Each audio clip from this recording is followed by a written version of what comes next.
Hello, my name is Matthew Le Guin de la Croix, SIOR. I'm a director of SIOR Europe. We are really pleased to be able to welcome our global president, Patrick Sentner, to his first European chapter event, albeit virtual. We'll hear from Pat in a moment, but first I'd like to introduce Jim Caronna, who is principal and part of the leadership team at NAI KLNB in Baltimore, Maryland. You may know Jim as host of the Bull and Beer giveaway at the SIOR conferences, but I was fortunate enough to dine with him and my two other favorite Jims, Jim Klein and James Scott, during the Create 360 convention last October in Nashville, Tennessee. Jim doesn't look old enough, but he assures me that he's been working in the commercial real estate industry for 30 years. His experience includes brokerage and negotiation for landlord and tenants, as well as the ownership and analysis of investment property. Jim, thank you for agreeing to moderate our Fireside chat with Pat. Over to you. It's a real pleasure to be here, and I also enjoyed our dinner in Nashville. Part of the perks you get at SIOR, getting to know a little bit better. It's also my pleasure to welcome our European regional chapter members to this, and to bring in Pat Sentner. Pat is an executive vice president at CBRE. He's focused on occupier services. And we welcome Pat today with an opportunity to get to know him just a little bit better.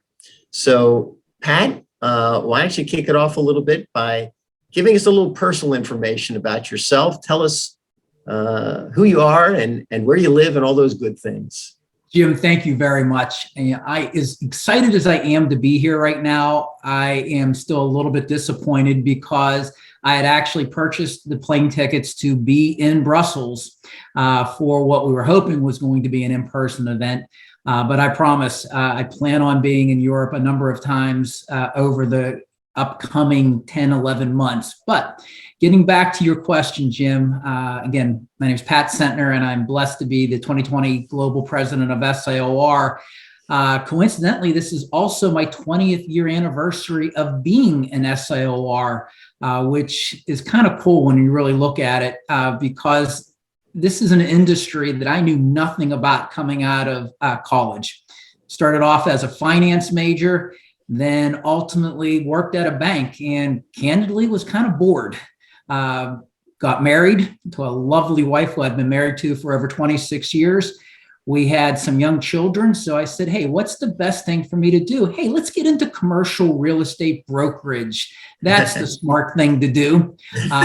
So sure enough, that's what I did a little over 25 years ago. And at the time, I was, as I said, recently married, a couple of years in, had 3 children within a 2-year time frame. Yes, 2 are twins, but ultimately realized that in the 20 years that I have been an SIOR, my kids have grown up because they are 23, living in Arizona, and then I have twins, 21 and 21. One is at the U.S. Military Academy in New York, and the other is a recently retired professional ballet dancer, now working for Steelcase, our favorite furniture company in Grand Rapids, Michigan. So it's been a wonderful journey, Jim. It really has. Well, it's been my pleasure to know you for 2 decades, Pat, and it's wonderful to have you as global president. Take a little time with us and let us know what you'd like to get out of being SIOR president, global president, and hope to achieve by being in this position. One of the things that's really exciting about being president right now is we have a new CEO, as many of you know, Robert Thornburg, and Robert's energy and enthusiasm, as you all know, is off the charts. And most importantly, though, it has brought to the forefront SIOR putting together a 5-year plan, which is really something that we've not done before. So I am really honored to be the president as we continue to formulate this plan and then hopefully then be in a position to kick it off by the end of this year. And it's an exciting plan. I mean, it is not only in place to help SIOR, but we're hoping that it's going to change commercial real estate and the entire industry as a whole. You know, we want to get younger. We want to get more diverse. We want to make sure that our future members, you know, whether they're in high school or college, know that commercial real estate brokerage is a path to a wonderful career, you know, one that's blessed so many of us in so many different ways. But part of the overall goal here in this 5-year plan is to truly help strengthen the European chapter. Matthew and his team have done a fantastic job, and we as an organization are devoting resources and time to get over to Europe to help you grow, to get each of the different cities that need to have members properly recruited, and to make sure that each of you members have what you need to be successful brokers and to, in essence, take care of your clients the best way possible. That's great. You know, with the push to get diversity, to get younger in SIOR, to raise our visibility maybe at universities and colleges, doing things that will bring more people into the business. As you look towards Europe, do you see a time perhaps when we will have an international president of SIOR? Do you think that's within the foreseeable future? Jim, I think when all is said and done, the key here is going to be when, not if, but when the European chapter is, you know, stable and it becomes, you know, synonymous with some of our other top chapters across the globe, like in LA and Chicago and Dallas. Once we have Europe to that level, which again, I do believe we will do, it's going to be a phenomenal success story. And I do see the potential for a president coming out of that chapter at that point in time, because once that happens, then we'll probably go on to another continent, again, whether it's Asia or it is Australia, South America, et cetera. And think how great that will be when we have somebody from Europe who can say, hey, I was there when we were just starting our chapter. And not only did we get that chapter going great, you know, I'm here now to help continue the global expansion of SIOR. And are we doing anything from a concrete perspective to really to raise that, to get that more involved over in the European theater? It's funny because behind the scenes, the answer to that question has been absolutely. But unfortunately, due to the pandemic, it has not been as visible as we would have liked. Starting a couple years ago, we, in the budget, and trust me, I've sat in budget meetings for SIOR for well over a decade. They are not fun, but we have allocated significant resources to help grow the European chapter. And I could tell you, you know, assuming that the variant does go away and, you know, we're able to fully travel again, myself and Robert Thornburg are going to be over in Europe at least 3 different times for meetings, and then hopefully to help recruit new members at the same time. You know, I think a great thing to want to push more internationally. But one of the things we face potentially is a disconnect in understanding the differences in our fee structures, how the US works versus how Europe works. What do you think we can do to kind of bridge that gap and make that an easier transition? Jim, I think it's really 2 different things. First and foremost, we need to figure out who in the United States and North America needs to get this message. Because let's be realistic, 100% of all brokers don't come across European referrals. It's probably closer to 20 or 25%. And what we as an organization need to do is to make sure that the SIORs who not only currently do, but who may have future referrals for our European chapter members, that they properly understand the difference in commission structures, you know, from the United States and Canada over into Europe. Because like anything in life, if you manage expectations the proper way, things can go so much more smoothly. And I can tell you that, I had a client that, had a major project up in Boston and a major project in Dublin. But because I had SIORs on both ends of the transactions, they both went seamlessly. Now, I went into it knowing that the fee in Dublin was going to be significantly less than Boston. But candidly, my client didn't care. They just wanted to make sure that they were properly taken care of. And in both cases, they absolutely were, because of the SIOR relationships that we have. Yeah. I think the bottom line is you look to serve the client first, no matter where that is, and the fees take care of themselves regardless. As we talked about, a lot of times you give referrals because you really just want to be able to protect your territory, the areas that you serve. And candidly, if our clients are taken care of, we will be taken care of, is really the best way to look at that. No question about it. Let's switch over a little bit to technology and sort of the impact that technology is having in our lives and in our careers. As you look out into the landscape, Pat, talk a little bit about what you see as the biggest threats to our industry and maybe what some of the opportunities are with technology. See, technology is phenomenal. And we do, as most of you know, have a thriving prop tech industry that is really starting to expand worldwide. But I would say that the biggest threat is not any of the products that are going to come out of these prop tech organizations. Instead, it is actually complacency. I have seen too many brokers just simply rely on technology and just say, hey, I'm going to do my search online, use CoStar or whatever database system you use, print it off, send it out. That's not going to work, folks. We are called in this day and age more than ever to be able to be the right provider to our clients, to be trusted advisors. And that means knowing information that you're not going to find, doing a Google search. It's knowing what landlords are more aggressive, what landlords are willing to go the extra mile to procure a tenant.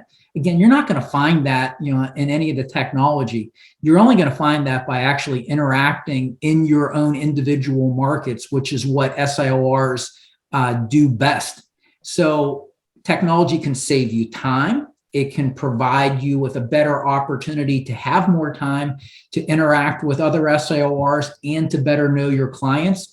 But if you just simply rely on technology and get complacent in that respect, that's where it's going to come back to bite you. Yeah, no question about it. What about the advantages of tech? How do you see it benefiting us? Oh, wow. Going back to the timing aspect of things, it's amazing how quickly certain parts of our business can now be done. I remember in the early days of creating Excel spreadsheets and doing everything humanly possible to come up with a differentiator to doing analyses. Now we have so many phenomenal software products out there that we can do our financial analysis in probably a quarter of the time that it used to take us. And again, by saving that time, it allows us to really become better market experts. We're still providing the same level of analysis that we did in the past, but we're just doing it quicker. So I think when all is said and done, Jim, it's saving the amount of time or utilizing technology to save time. Yeah. I guess it also begs the question of how do you see, especially social media, sort of changing the way we do business, the personal relationships.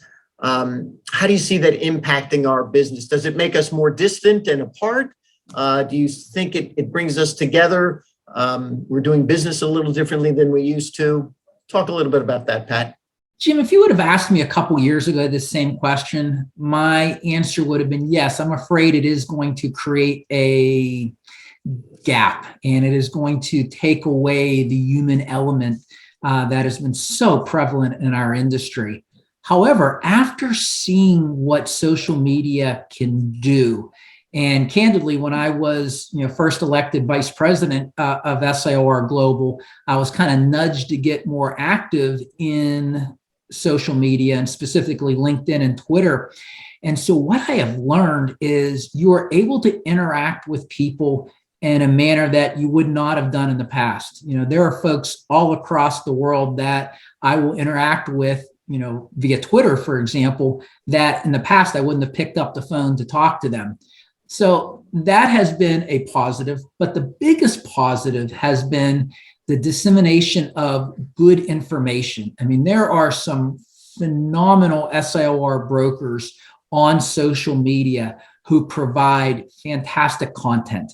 And that content, you know, whether it's coming out of Nashville, Tennessee, Dallas, Texas, Paris, Atlanta, et cetera, those are the kind of tidbits of information that I am getting more educated on in certain markets. You know, I'm learning new trends. And these are things that I might not have been able to learn pre-social media. And in turn, when I go into meetings with clients, I can give relevant examples of what's happening in other markets. And in my opinion, that's the area where social media has helped best. It's the dissemination of information in a manner that you wouldn't have done in the past and learning from people in other markets. Yeah, good points. And I guess as we look at technology and the way we can communicate, this is a great example of it, right? You know, absolutely. Years ago, who heard of Zoom? But talk a little bit about sort of the post-COVID world, using your depth of experience with Office. Do you think this whole flexible working schedule starts to impact absorption of office space? Do you see that as a permanent trend, as temporary? Give us your thoughts, Pat. Jim, at this point in time, there's no company, you know, whether it is a startup or a Fortune 50 company, that is 100% sure what their office usage is going to be going forward. However, there are some very significant trends that we're seeing. And the primary one is flight to quality. And I know everyone's heard that or maybe read about that recently, but the numbers are really backing it up. And by that, I mean the Class A and Class A plus office buildings, whether they are in Midtown Manhattan, downtown Pittsburgh, London, et cetera, they're the ones that are getting the activity. These are the buildings where tenants are moving to. And what's interesting is the landlords are seeing rental rates that they've not experienced in the past. Rental rates in these buildings are going up.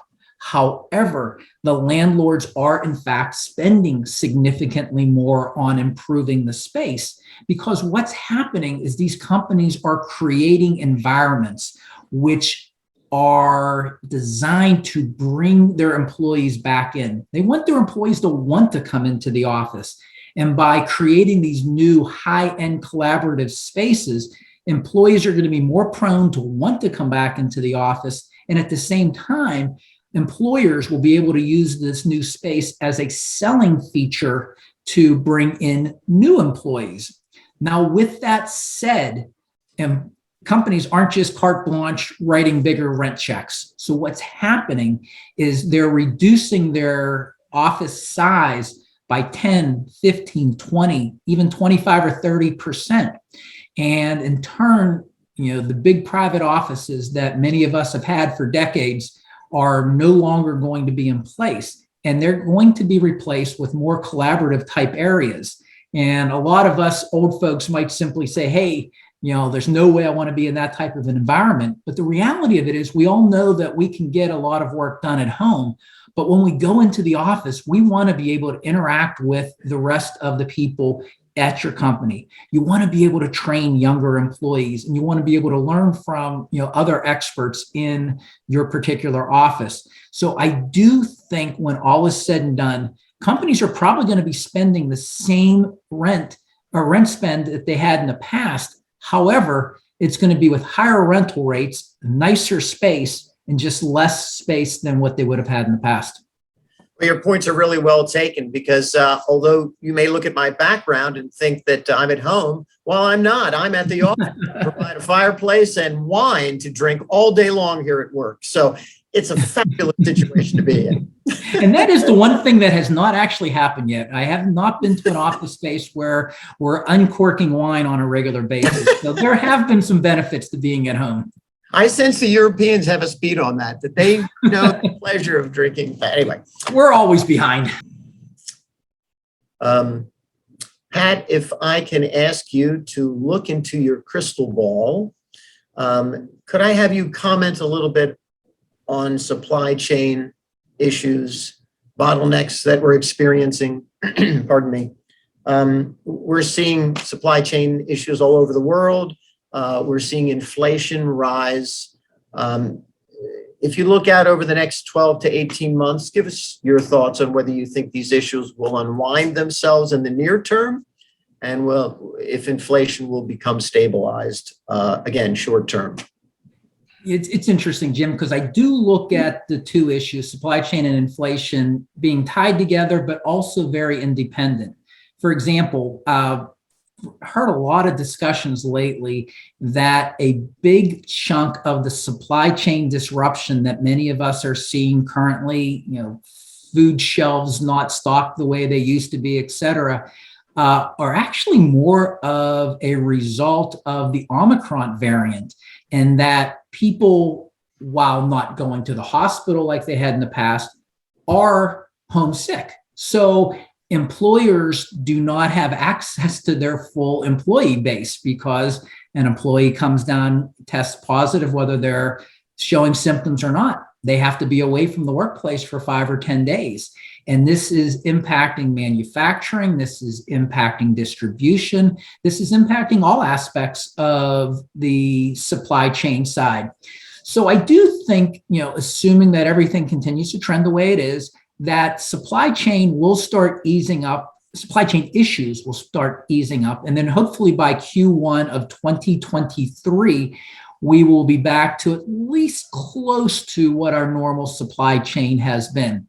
Now, with that said, inflation is a little different. Inflation, historically, we've always looked at it and said, okay, it's a function of now prices are higher and it costs more to do things. And that's still true to a point today. However, inflation has also resulted in higher home values, higher investment portfolio values, and in many cases, higher wages. So, an employee who may have just received a $15,000 raise, who also has seen a 15% increase in his investment accounts, and also has seen a 20% increase in the value of his home, is more prone to go out and buy a new car today, even if that new car may cost $10,000 more than it had in the past, simply because people have more money and more wealth with to spend. So it's not just a function of trying to control pricing, it's also trying to control spending, which is not an easy thing. And when I say spending, it's not just governmental spending, it's individual spending. So when the Fed starts moving rates up, it's going to be then a little bit more costly to refinance your home. It's going to be a little bit more costly to purchase a vehicle. And in turn, that will slowly start to reduce where inflation is currently. However, we've gone almost 20 years with inflation being under 3%. I don't see that 3% threshold being achieved for some time. But I do see that, later in 2023, we may be down to that 4 or 5% range, which is still really high to where we've been over the past 20 years, but candidly is much better than where we are today. Yeah, and to sum it up, I guess you don't predict that we'll get to pricing that was at pre-pandemic levels. I don't think there's going to be too many companies who are going to ever go back to those numbers again. Yeah, got it. Let's take it a little bit as we get towards the end of this into a little bit of a different direction. One of our European members asked the question that you can have faith or you can have control, but you can't have both. So, Pat, where do you stand on picking one of those? When I started in my brokerage business 25 years ago, control was by far the most important thing. I needed to control my clients. I needed to control my family. I needed to control all aspects of life. However, over 25 years, life happens. And, I am a faith-filled person, and I truly believe that none of us have control. Only God has control. So as long as I have a strong faith in God, control takes care of itself. So I'll take faith all day long. Well, thank you. I certainly agree with your response. And as I said to you earlier, it's just unfortunate it took God 25 years to get my head. So thanks. Another one of our European members asked a very, very good question, which is, you have the opportunity to be a part of U2. Which band member would you be and why? So I go back to being a huge U2 fan since I was in high school. And I can tell you, I have been dreaming now for almost 40 years to be on stage in front of thousands of people singing Pride. And ultimately, it would be a dream come true for me, but it would be hell on earth for every other person listening to me try to sing that because of the lack of talent I have. However, the music just cannot be beat. Maybe you should sing "I Still Haven't Found What I'm Looking For." But anyway. No. Luckily, I can go in 100 different directions, and I love music puns. So you better stop me now. So you've talked about the internationally renowned multi-platinum band U2, but what about Matthew's band, YOU2? You're going to be in Dublin soon. Can you see yourself there performing with Matthew and the rest of the group? See, now we're in a different stratosphere here because, yes, admittedly, trying to replicate Bono will be a little difficult for me.